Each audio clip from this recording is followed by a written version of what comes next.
Good morning. I'm going to give you a quick look around my garden. It is about 6 o'clock on a Saturday morning, so there might be a bit of cars. I just want to show you how the garden is looking mid-August, the worst month to be in Japan, and just to show you what's doing well, what's not doing well, and basically what things look like when the temperatures outside are over 30 degrees every day. Okay, so let's start in a different place to normal. This is supposed to be my crazy, zany, colourful bed, and it has probably taken the biggest hit over the summer. If you can see here, there's a whole dead space where everything has died, and this is basically moles. There are moles that come up and down this bed, and most beds in the garden.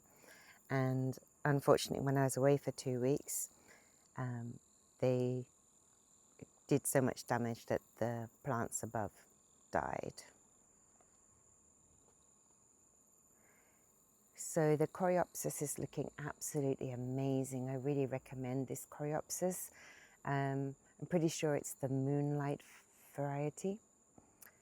And behind there we have some self-seeding, come back again this year, zinnia, and the staple echinacea always does really, really well. If you have a look at the back here, there's a bee balm restarted, and I think I might be getting a few more. This has never happened before, so that's a great thing. Probably because it's humid but not been as wet this year.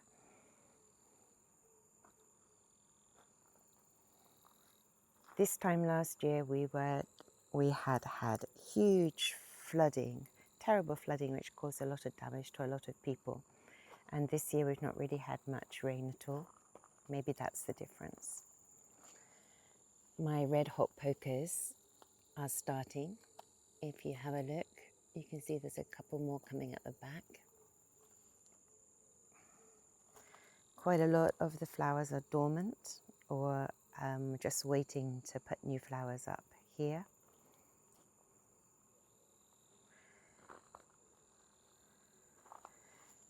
But the Cabana daisies are back out and looking really good. Really healthy leaves, that's good. And these phlox I planted last year. They don't look great, but they're not dead. And no doubt they will breed and there'll be lots more of them next year, so that's good.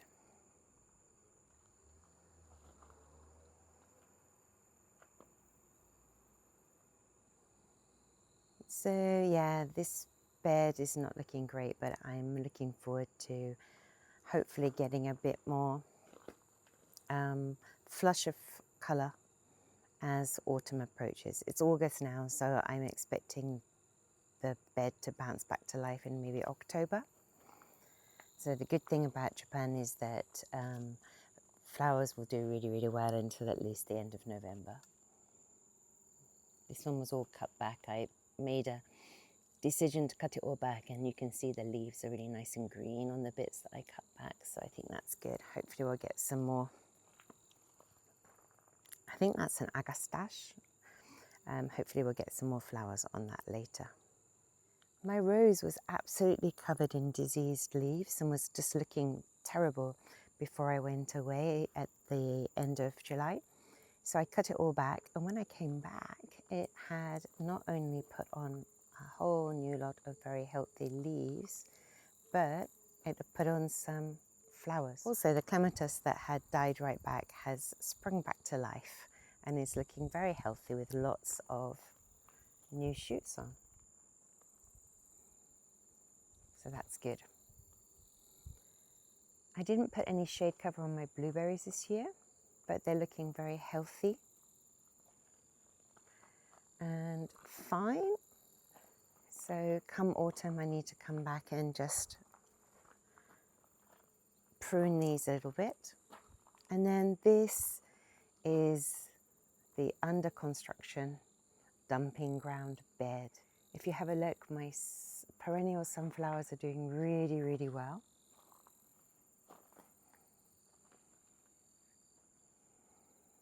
And I think they go really well with the verbena. I just love the blue of this plumbago, and I'm hoping it will grow and come over the fence. Then the Russian sage that I transplanted here is doing reasonably okay. I wasn't even sure it was going to come into flower, so that's good. And then I think this winter I'm going to have another go at trying to cut back the branches inside there, see if I can make it look a bit prettier. Everything else I transplanted that I wanted to survive is doing well. That one's there. But I still have a lot of work to do here. So much work, so much sieving. And the verbena, two have died back. I think that's more natural death than anything else. This corner here that needs sieving and then planting up. So I do at least have a fun job waiting for me this winter. Moving down to the long side of the car park bed, start with the vegetables for a change. So we have 3 tomatoes I'm waiting to change colour. One has, and then these tomatoes will come up, and I plan to put in some broccoli and cauliflower. Last year I had some really good cauliflower on here, and also some more onions, because the onions grow really well here too. So I've also cut back all my red peppers and green peppers. So I'm just waiting for them to colour up now and get as sweet as possible, and then I'll pick all those. I don't think we need that many more of those. And then the piman, which is a Japanese very thin-skinned green pepper, we've had so many that when I came back from England, I just cut off a lot of the flowers just to give us a break from having to deal with them. There's only so many things you can make with green peppers. We have the leeks and the shiso. This might be one of my favourite beds. In the early spring, we have irises in here, and I had foxgloves. Now, foxgloves are dying back. The annual ones that only cost me, well, they're only like 50p each, so I'm not expecting them to survive, although the one at the back looks like it might. So this umbrella flower has done really, really well. It was flowering before I went to England. I cut it back before I went to give it a fighting chance, because you really need a dead head, and it's still doing really, really well. You just pop off the dead flowers, and then it just keeps flowering and flowering, and it will flower right through to autumn now. This gaura is just absolutely gorgeous. It's by far the star of this bed. I cut it back 2 or 3 times in April and May and June, because it just gets so big and I wanted to stagger its blooming. But now it will just keep blooming. It looks like dancing butterflies. It's very, very pretty. And then last year I decided I would bring phlox down here, because I had some phlox that was doing really, really well. So I took all my little seedlings from around the garden that were like really not in places I wanted them to be, and I put them down here in this bed.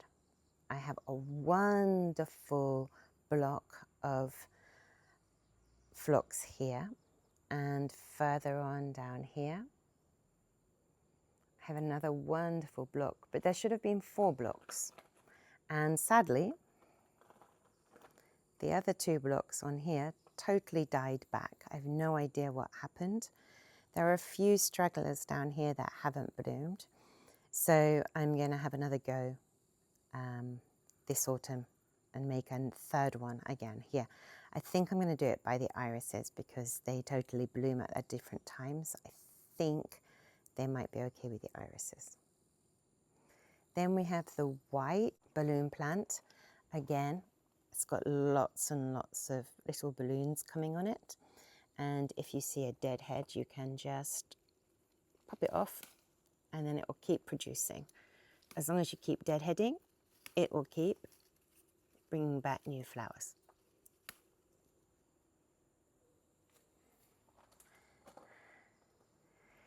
Then I decided that we should have 2 of the gaura. So I took a gaura from elsewhere in the garden, another white one, and put it here. So I'm hoping this will grow as just as big as the other one, and there'll be 2 very big gaura here in a couple of years' time. So I added another balloon plant, and there's the extra gaura to try and get some balance towards the rest of the garden. Down here, my self-seeded zinnia are doing really, really well this year. These zinnia are really, really pretty because they start off white and then they go a pink color as they fade. So you get like a yellow and a white and a pink all on one plant. And then here is my rose that I moved back. It was too near. I was worried it was near the cars in the car park, so I've moved it just back a bit. And it's been putting on blooms quite continuously. Not a huge amount, but it's definitely been doing it. This is my lemon tree.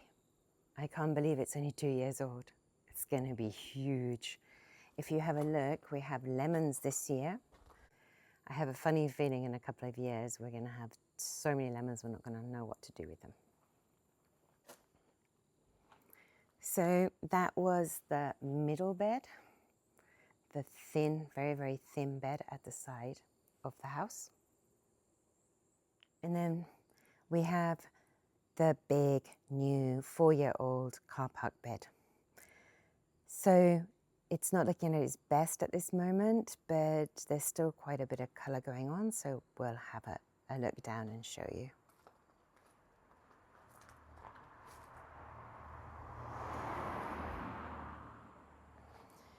The sedum that I moved from further down the bed last year looks much happier here. We have some flowers on it. It's not dead.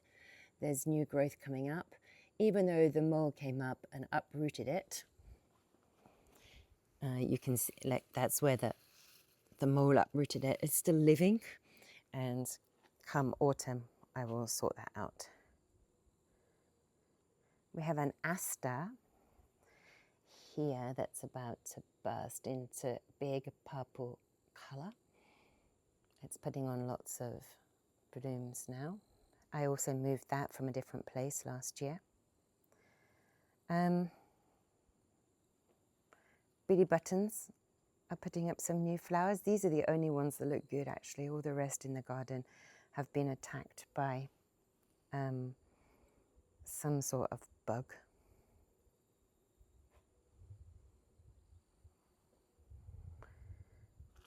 What can I say? The perennial geranium, it's not dead. It's not great, but it's not dead. It's got some leaves. There's 3 plants here, and they're all at least alive. And this bit, I would like to add something into this bit at the front because it's very, very, lots of soil, very open. So next year I need to plan to have some annuals down here, I think. Verbena holding it all together, and there's a verbascum, baby verbascum coming up. I cut back the big stems of the original verbascum and they put up baby shoots, which is very cute. There's a Joe Pye weed there, not looking particularly happy, but maybe next year. We have the pink gaura here. We have the pink gaura here. I actually planted 3 gaura. There's one there, one there, and then one further there to have some continuation. So I'm pleased they're all looking quite healthy this year, so that's good. Coming back up to this border, I was worried this plant wouldn't survive the humidity. If you have a look, one does not look great, but the other one is looking very healthy. I would be so happy if this makes it through. It's supposed to act as an annual, but at the moment I don't think it will disappear on me. One of the very sad things in my garden at the moment is this hydrangea. It's a pink Annabelle, and it is not happy at all. So I think I might very sadly have to move it. But we'll just give it one more year and see if it takes off. Probably just, I don't know, not enough water, a bit sad. I think hydrangea need quite a lot of water really, and this bed is quite drought proof, so a lot of the plants can survive without too much watering. I've been trying very hard not to water down here. The salvia on this one here is still putting up some flowers. I've cut most of the salvia off, and this is also a salvia next to it. And then we have a blanket flower, which has just given out flowers all year round and still has so many buds on. If you don't plant anything else in your garden and you want colour, I recommend some blanket flowers. They're reasonably cheap and they are workhorses. Behind we have another salvia.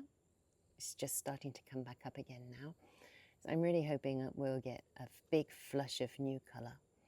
The cornflowers, not the cornflowers, the coneflowers here are not doing too great, but they're alive, and I think next year they'll come into their own. This coreopsis is a total nightmare. It has bugs all around the leaf stem. I had to cut back loads and loads of it.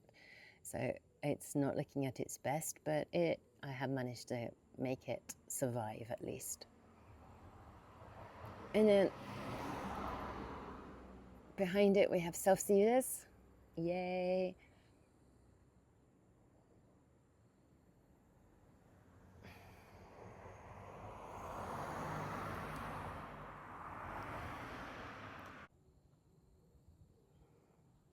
Lots of repetition in this bed, which is what I'm going for. Finally getting a lot of repetition and finally coming together a bit.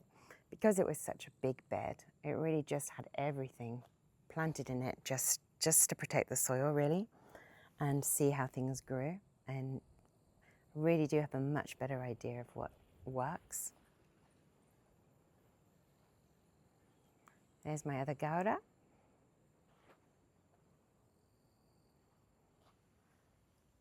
More self-seeders. The Veronica mostly has died back, but there's a few stems still coming up. And look at that, my totally tangerine is not dead yet. Yay! If this survives the winter, I'm going to divide it and try elsewhere in the garden, see if I can get some more going. It's one of my favorite plants and it just does not like the summer, or at least the other two plants. I had 3 and this is the only one that survived from 2 years ago. More Aster about to bloom.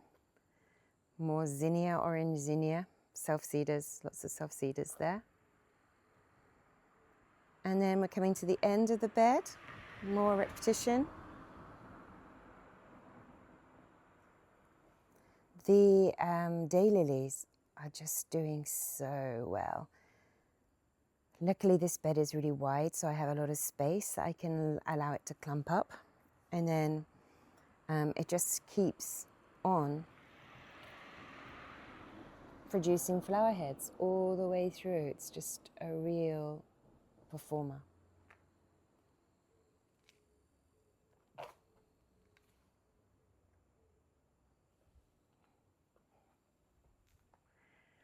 No idea what I'm doing with my olive tree. No idea. I need to research it. Doesn't look happy, but it's not dead. Randomly, there's a lavender that's managed to survive. Oregano is doing fantastically. Last year, we were flooded and all the gravel on here washed away into the drains at the side of the road. I don't want to be putting all that gravel into the drains. That doesn't seem a very good thing. The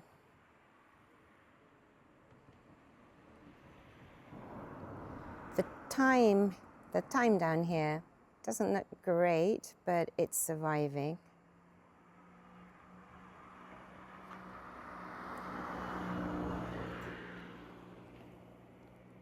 And under here, we have a true survivor of the garden. I think I might try and move it again. It's never ever really done what it said it would do. And if you see here,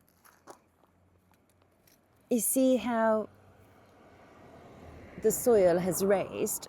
That is because under here, there are things trying to eat. Can you see the white? Eat away at the root system. Yeah.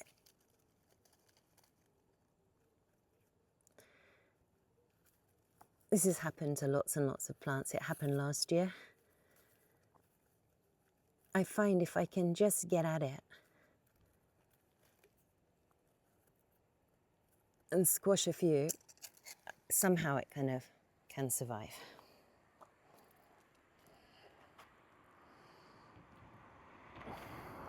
So looking at the bed from this side, through the olive tree, you can see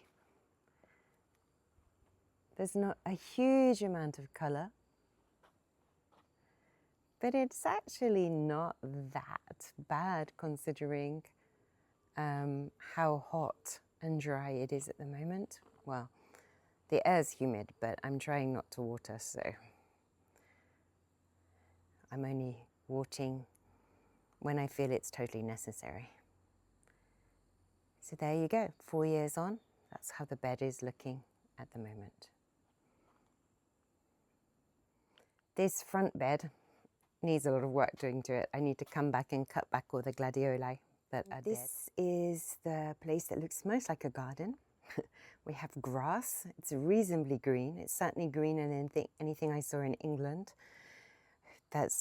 England is just having the worst heat wave and drought, no rain whatsoever. We're also not having any rain, but the grass does look very green. This is the pink lips, hot lips salvia. I cut it all back about a month ago, and now it's just springing back to life again. It's got a lot more colour on it.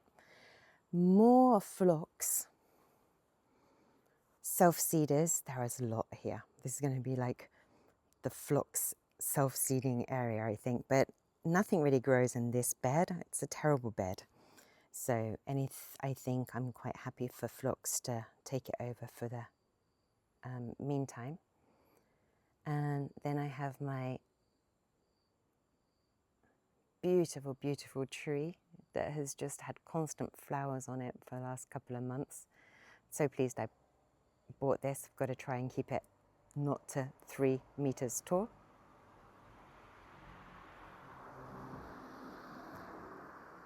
Everything else is just holding on.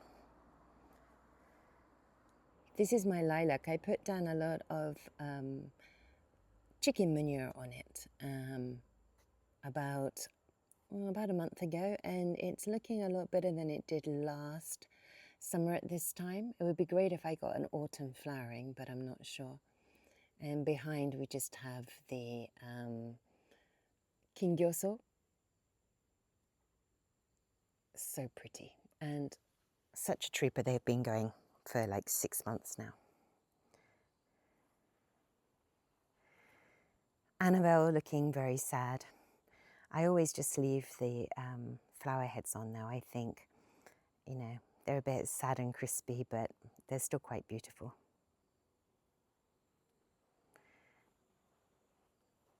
Rabbits in there enjoying the cool.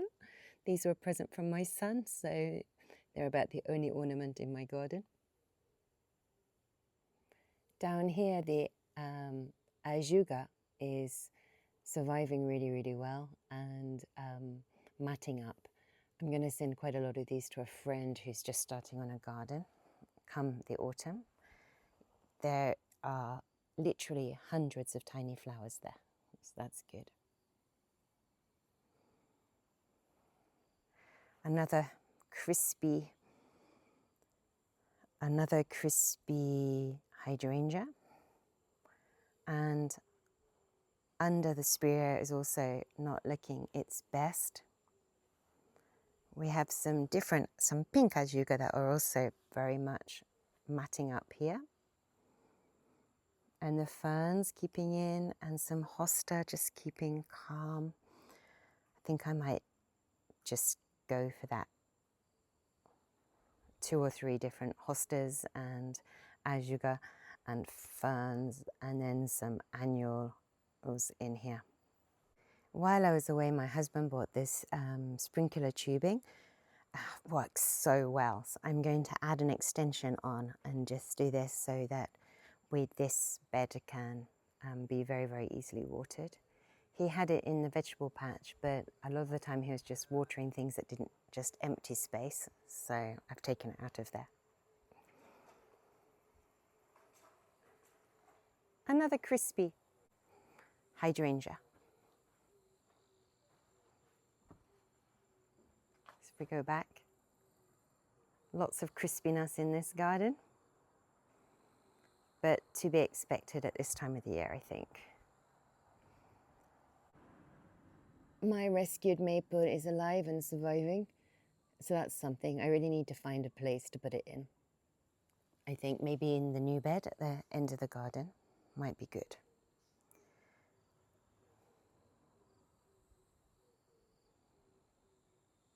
New flowers. These are a bit early. They should come up in the autumn, but they're having a bit of a spurt now, but they'll do it again later on. Some of the daylilies surviving down here, but this bed just looks a bit sad. Lots of, if you see closely, you'll see that a lot of the Nigella Damascus have come up. So that's good. I'll have lots of those again next year down here.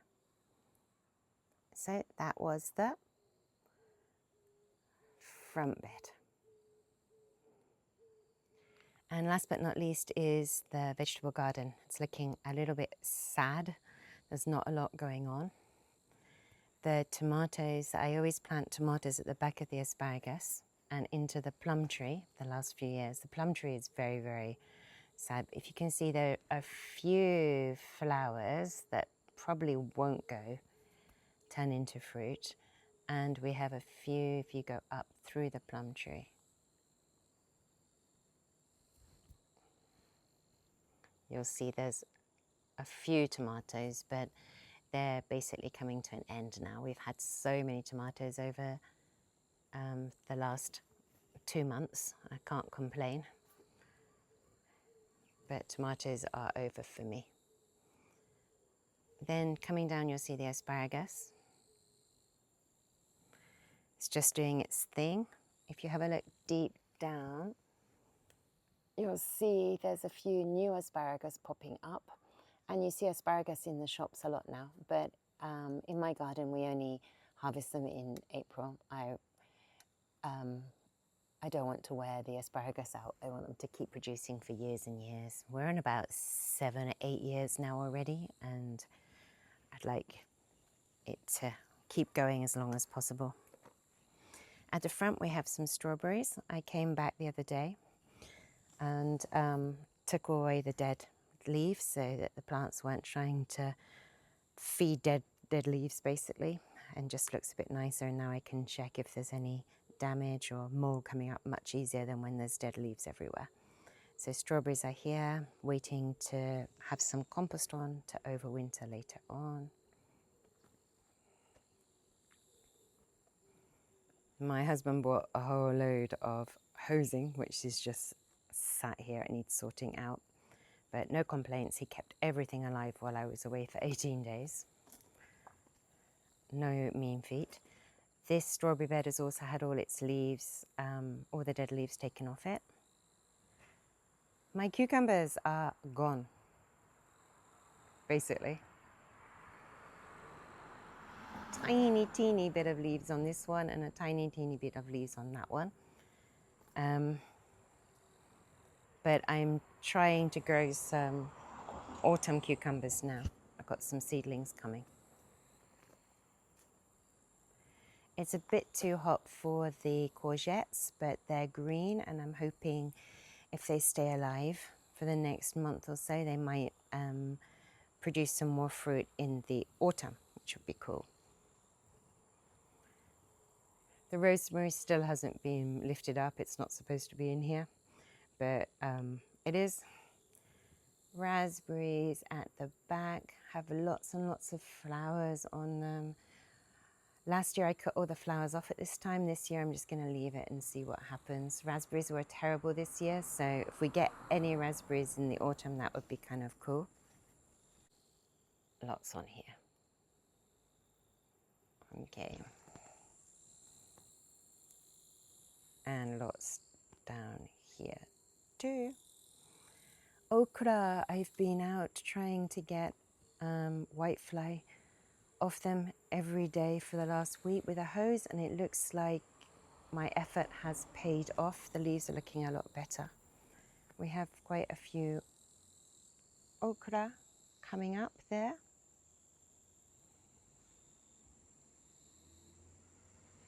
There.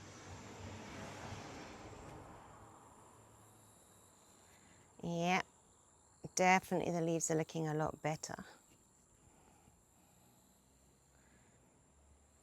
And then I planted some Moroccan beans, hoping they would give beans in the summer, but no. But look, there's a few flowers, so maybe I'll get some soon. Second lot of okra down here that I did from seed. The other ones were from seedlings. And there's a few okra coming. These are very stunted and slightly odd looking okra.